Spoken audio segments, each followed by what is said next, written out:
Well, joining me now is Governor Abdulaziz Yari of Zamfara State, who talks about what the governors have been doing behind the scenes.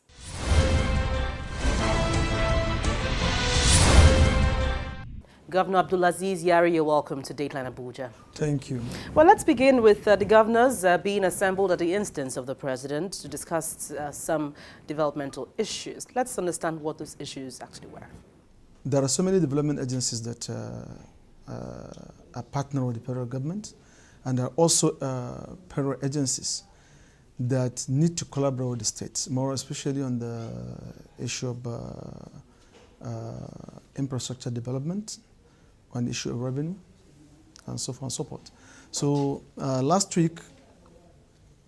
this week, on Tuesday, we scheduled a meeting on the 13th, understanding that our regular meeting held, if not of National Economic Council, but we realized that the time we have 2-3 hours cannot be able to schedule for those agencies for presentation. We decided to have an extraordinary meeting, which we held on the 13th.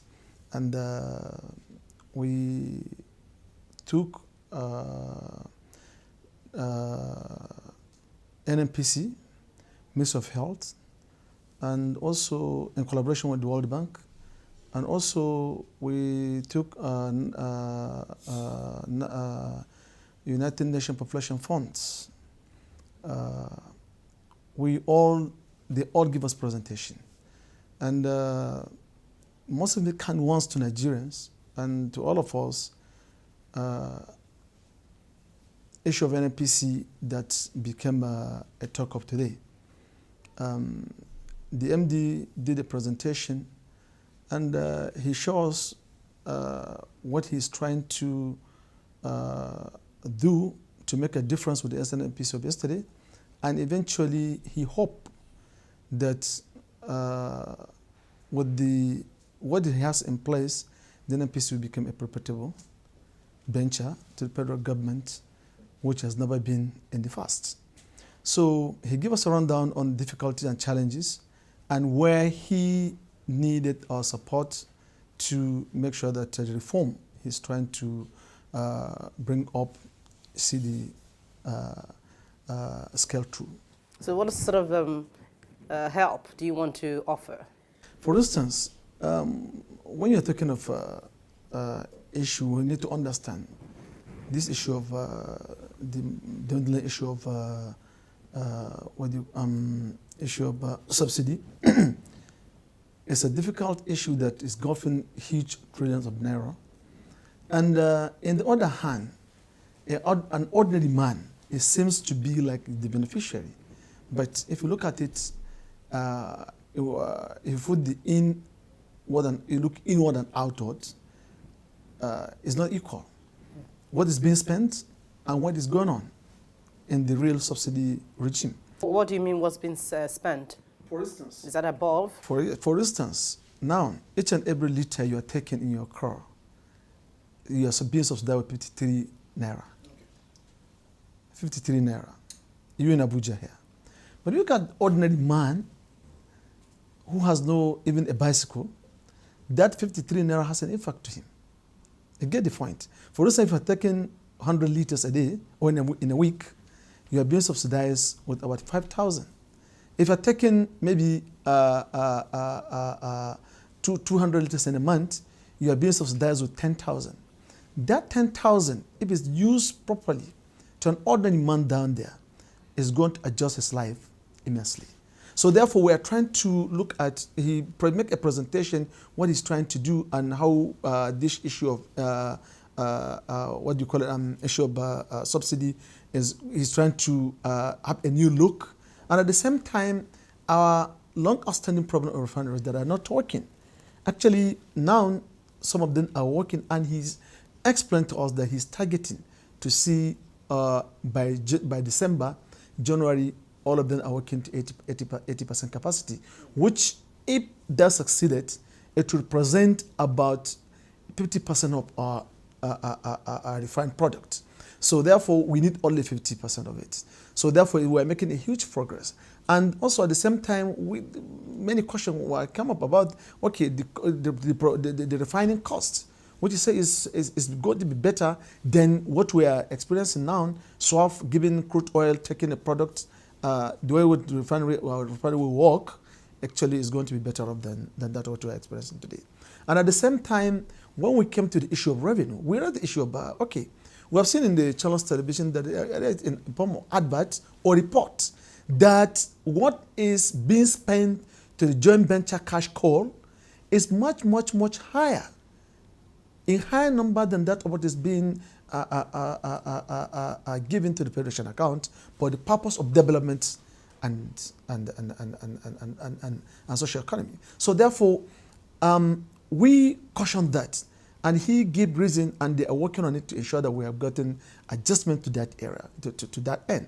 And the discussion was fruitful, and it's the first of its kind, I can tell you, in the history of Nigeria, in the history of democracy, where federal government directed the GMG to go and sit down with the governors, who are also stakeholders.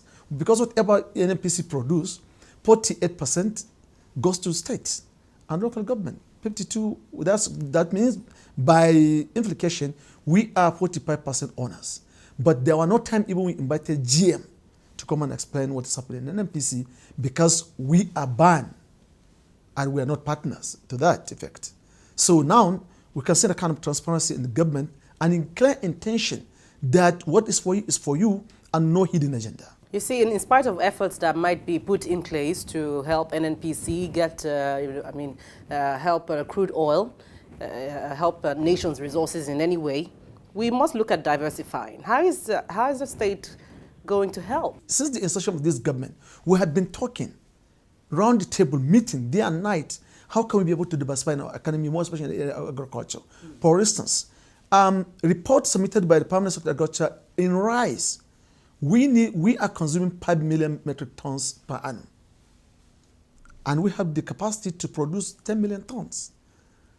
But the political will must be on ground. The support must be there, which government is now ever ready to do.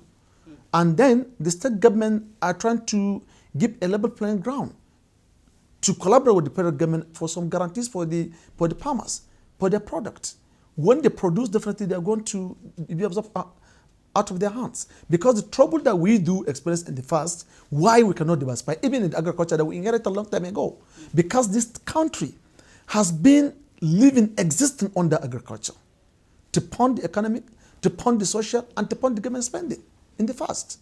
But it's only that the difference comes when the issue of oil came up.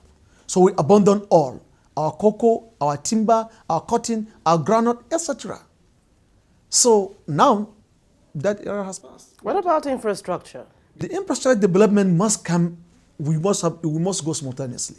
For instance, in the issue of mining, we need a rail line to bring out a product to the sea, to the seaport for export. So therefore, infrastructure development must go in simultaneously with the issue of the diversifying the economy. It's all part of it. The problem in the Nigerian economy, when we get into the issue of oil, we have forgotten all. Oil did not develop any sector of economy in the history of oil. We took it as a government spending funds. Government play with the funds. No diversification, thinking of this a rainy day. What they use, the idea is just rubbish idea. As a school account. What is as a school account meant for? Except for the rainy days. How long is it going to sustain? You say, okay, I have 10 billion in the excess crude. Why that 10 billion? Why don't you put that 10 billion in investment? To develop a sector of economy so they can earn from there. You will keep your money in 3% interest, and then when you have a rainy day, for instance today as where we are, more than 60% of the income is not there, we'll be start taking from that money. How much are we going to be taking, and how long is it going to take us? So therefore, instead of diversify for that, for instance, if we develop rail line, we now going to get income from that rail line, take 5 billion out of it, when we have even 20, 30 billion, there's a time it's close to over 30 billion. What is it waiting for in the account of JP Morgan or any other place? We have to put it in the real practice, in the real sector of the economy, to develop the economy. But we haven't done that. We just make it, okay, when we have when the oil is 30, we estimated 80, down the drop 80, we bring argumentation. How do you do that? What immediate plans do we have to correct, the Sincerely disparity? speaking, it's one, leadership. If we have the leadership in place that we trusted, we believe that this thing just like a miracle. It's said that I told you that very soon we will start seeing changes. And he said, well, when I'm talking like I'm a magician, no. But I know that when we get a correct leadership, when you have a correct leadership in place, who had the heart of his people in his mind, so all these things can simply be corrected with the lead support. So now, we believe that all those leakages in place has been blocked today. And we are trying, some of them that are struggling to make sure, because the people that are doing things, they want to stop it. But we are struggling to make sure that those leakages are blocked, all the revenue are being accrued back to the center for the purpose of the sharing and purpose of development. Hold on with your thoughts. We're still going to delve deeply into that because there was a statement you made the last time we met. But we'll take a break right now. We're still with the chairman of Nigeria Governors Forum, Governor Abdulaziz Yari. We'll come back again on this. Please stay with us.